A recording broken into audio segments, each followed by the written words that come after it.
Bonjour, dans cette vidéo nous allons voir la correction de l'atelier numéro 1 qui est le sujet de la bac pratique 2024, le sujet A, la première partie. Donc on nous demande dans cet atelier de créer une base de données appelée poste frontière, c'est le nom de la base, qui contient 3 tables.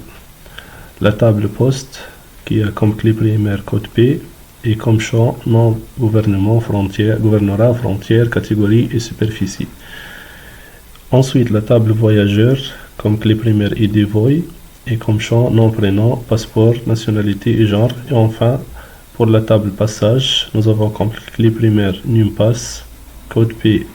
Alors, code P, c'est un champ qui est un clé étrangère, puisqu'il y a le signe dièse, alors c'est un clé étrangère qui vient de la table poste, il se trouve dans la base poste. Aussi, le champ ID Voy, c'est un clé étrangère qui vient de la table voyageur. Et la date et l'accès. Alors pour commencer, on va ouvrir Access 2013 et on va commencer à créer la table. Donc on clique sur une base de données vide, on revient à notre atelier pour voir le nom de la table. Donc comme vous voyez ici, donc le nom de la table c'est poste frontière. Donc on va écrire poste frontière comme nom de notre base de données. Donc ici la base de données c'est poste frontière. Ensuite on va choisir l'emplacement d'enregistrement, on clique sur ce dossier et généralement on va aller sur le disque C2 points, ensuite bac 2025 et on crée un nouveau dossier avec numéro d'inscription par exemple et on ouvre ce dossier avec ouvrir, ensuite OK. Donc on a écrit le nom de la base de données poste frontière, puis on a choisi l'emplacement qui se trouve dans ces deux points bac 2025 et le dossier avec notre numéro d'inscrit. On clique sur créer. Commençons maintenant par créer les différentes tables. Donc on va revenir un peu pour voir le nom des tables ainsi que les différents champs. Donc ici on va commencer par la table poste. Donc ici nous avons table 1. On va sur affichage mode création et on écrit le nom de la table poste. Donc, OK. Alors comme clé primaire c'est code P. Ensuite, nous avons les champs nom, les champs gouvernorat,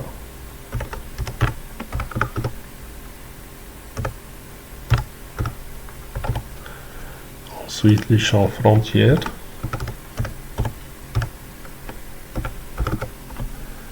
ensuite catégorie,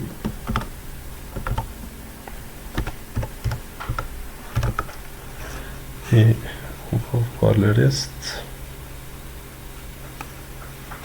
Donc superficie et enfin superficie.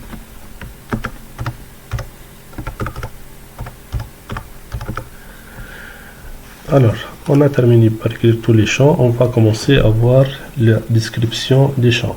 Donc on a le code P, donc je vais agrandir un peu pour voir.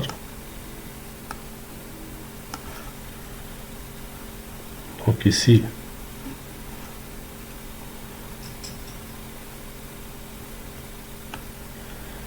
alors le code P c'est un texte de taille 3. Nous avons comme contrainte, on va agrandir pour voir mieux.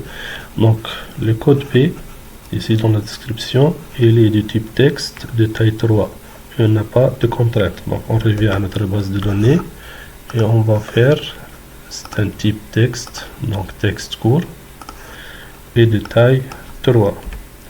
Ensuite, les champs nom, il est de type texte de taille 50 et nous avons nul interdit. Donc de type texte court de taille, on va changer 50 et on va aller sur nul interdit et changer ça par oui. Donc au lieu de non, on va choisir oui. Donc nul interdit c'est oui. Ensuite, gouvernorat. Donc gouvernorat ici c'est un texte de taille 50 seulement. Donc gouvernera, c'est un texte de taille 50. Le champ suivant, c'est frontière. Donc, frontière, ici, nous avons les types texte, la taille 2, et nous avons TA par défaut. Donc, on doit écrire TA par défaut. Donc, comment on va faire ça? C'est un type texte, le taille C2. Et il nous a dit que par défaut est TA. Donc, on va aller sur valeur par défaut, ici. On va écrire TA, comme il est indiqué. Donc, TA par défaut. Donc, vous voyez ici. Le champ catégorie, c'est un texte de taille 1 et c'est par défaut. Donc, on va revenir à la catégorie, c'est un texte de taille 1 et dans la valeur par défaut, on va écrire le C. Vous voyez que le guillemet s'écrit tout seul. Donc, on clique C, on clique ça, le guillemet s'écrit tout seul. Et enfin, nous avons le champ superficie, donc du type numérique, entier, et il doit être supérieur à 0. Donc, on va changer le type numérique. Et c'est un entier. On va changer entier. Et dans valide ici, on doit écrire qu'il est supérieur à 0. Comme ça. Donc, supérieur à 0. Et on va enregistrer la table poste. Passons maintenant à la création de la deuxième table. Donc, on va revenir à notre atelier. La deuxième table, c'est la table voyageur. Donc, les champs sont ID voyage, nom, prénom, passeport, nationalité et genre. Donc, on va créer un nouveau table. Donc, créer table. On va aller à l'affichage mode création. On clique sur table 1 tout d'abord. Affichage mode création. On va changer le nom de la table avec voyageur. Donc ici, nous avons voyageur.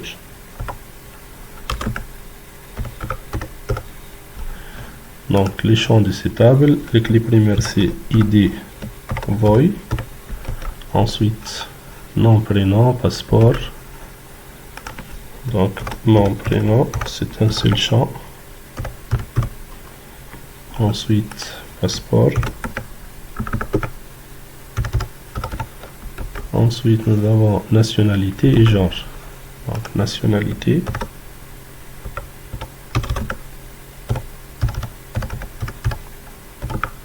Et enfin, genre. Donc, voyons maintenant les types de chaque champ. Donc, comme vous voyez ici, le ID voice, c'est les clés primaires. Donc, revenons pour voir les types de chaque champ dans ce tableau. Donc, on a ID voice, c'est un texte de taille 8. Donc, on va faire un texte. On va changer ça, ID voy. C'est un texte court de taille 8. Ensuite, nom, prénom. C'est un texte de taille 50 avec nul interdit. Donc, c'est un texte de taille 50. Et on va sur nul interdit et on change nom par oui. Donc, c'est nul interdit. La même chose, passeport, c'est un texte de taille 10, nul interdit. Donc, passeport, c'est un texte, donc rien à changer, de taille 10. Et nul interdit, on va changer vers 8. Ensuite, nationalité, c'est un texte de taille 20. Donc, nationalité, c'est un texte de taille 20. Et enfin, nous avons genre, c'est un texte de taille 1. C'est un texte de taille 1. Et comme ça, on a terminé la création de la table voyageur. Passons maintenant à la dernière table, qui est la table passage. Bon, ici, attention, la table passage ne contient pas seulement ces trois champs, num pass, date et accès. Non, on doit revenir à la création de la table ou de la base de données de cette façon. Donc, nous avons passage contient 5 champs, num pass, code P, ID void, qui sont deux clés étrangères, date et accès.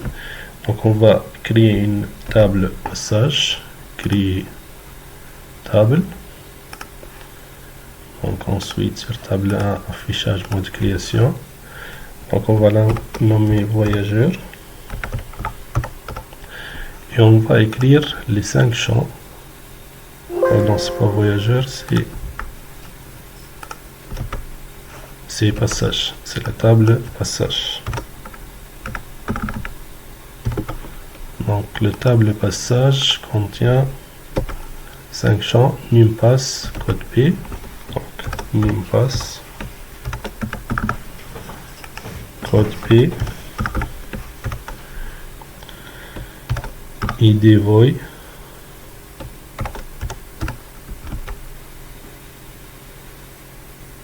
date et accès. Donc vous voyez ici dans l'Office 2013, on ne peut pas écrire un champ qui est de type date. Donc on va ajouter une lettre date P par exemple. Si nous avons Office 2016, ça va passer. Donc date P et enfin accès. Revenons maintenant pour voir le type de chaque champ. Donc pour numpass, donc numpass se trouve ici. Donc numpass c'est un type numéro automatique, donc rien à changer, c'est un numéro automatique qui est le clé primaire. Alors pour code P, il n'est pas visible dans cette partie, donc on doit revenir pour voir que code P c'est un clé étrangère dans la table poste, donc sa description se trouve dans la table poste. Voilà, c'est le code P dans la table poste, c'est un texte de taille 3. Donc attention à ça. Si on ne trouve pas un champ, c'est un clé étrangère, donc il est dans une autre table. Donc c'est un texte de taille 3.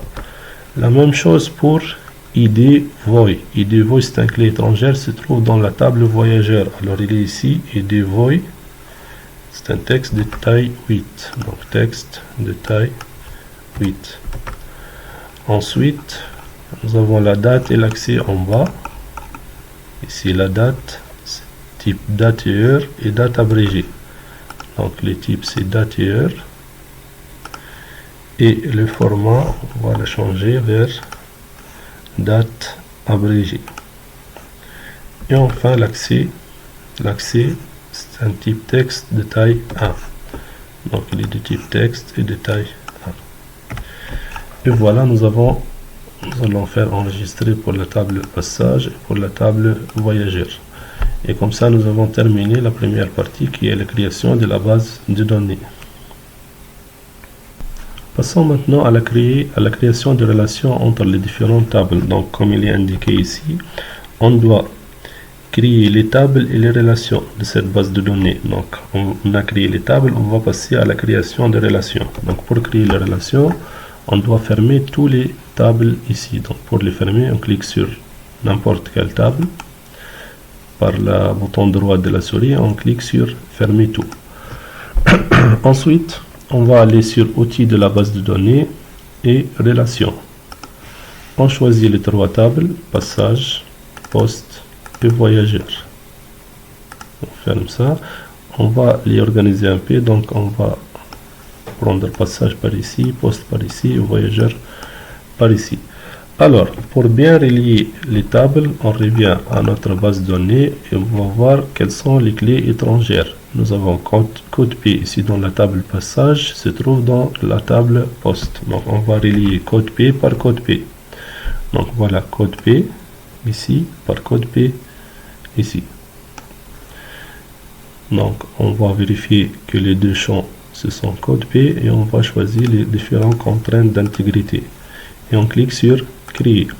De la même façon, ici nous avons id void avec id void et on choisit les contraintes et créer. Et de cette façon, nous avons terminé la création des différentes relations entre les tables et on clique sur enregistrer.